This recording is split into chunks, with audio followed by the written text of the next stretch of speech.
Safety and security don't just happen. They're the results of collective consensus and public investment. We owe our children, the society's most vulnerable population, to live a life free of violence and fear. This quote was directed by former South African President Nelson Mandela, who recognized the public service to effectively and adequately advocate for families and children living in high rates of community violence.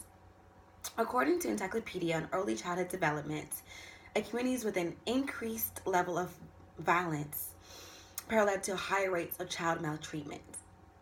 In relation to community violence and child maltreatment, some of the systemic factors include race, socioeconomic status, or chronic poverty, family practices, and community involvement. In reference to CDC, Center for Disease Control and Prevention, some of the outcomes of community violence among children include PTSD, post-traumatic stress disorder, low academic achievements, low functioning skills, and perpetuated deviant behavior. According to the CDC description of community violence, it's a vast description. Whether indirectly or indirectly, the results remain the same.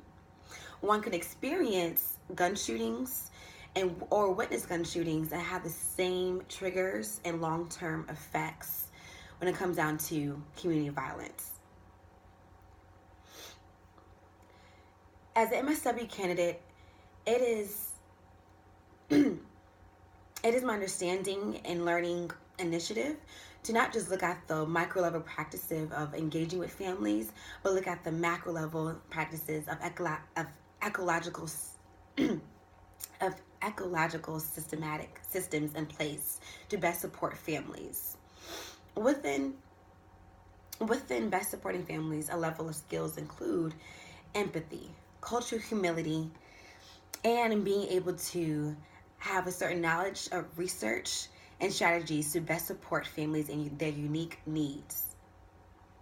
In reference to community violence, 3 times the amount of African American families living in poverty are more prone to community violence due to limited resources, due to the lack of community internal external support groups, and in relation to 12 to 19, in relation to the average amount of age groups affected by community violence, 12 to 24-year-olds are the average amounts, but among African Americans, 12 to 19-year-olds are most affected by community violence.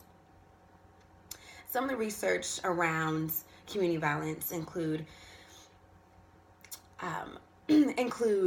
Judge Stephen Teask, who is a judge in Clayton County, Georgia, who partnered up with local representatives to address the ongoing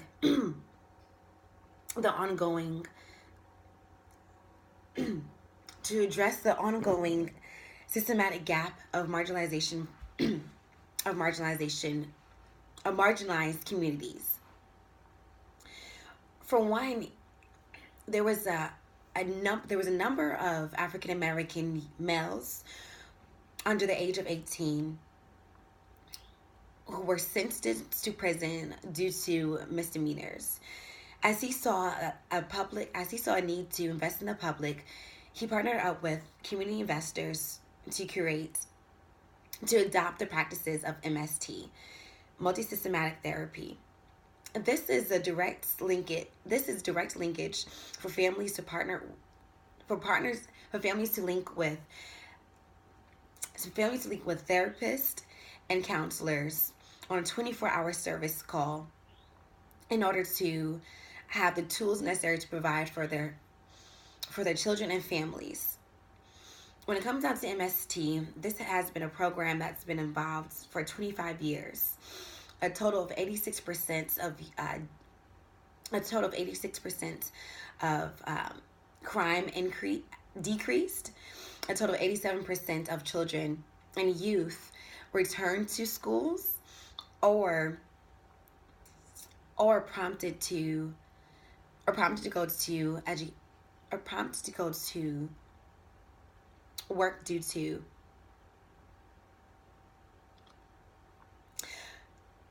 or prompt as well as the 87% of students who either returned to school or youth who took the initiative to work. In referencing the impacts there, it was a body at large to appropriately affect and connect with the children and families, from law enforcement, from public school systems, to health advocates and social service agents. Another study was a review in Chicago timeline, being able to invest in communities that had a heightened sense of community violence.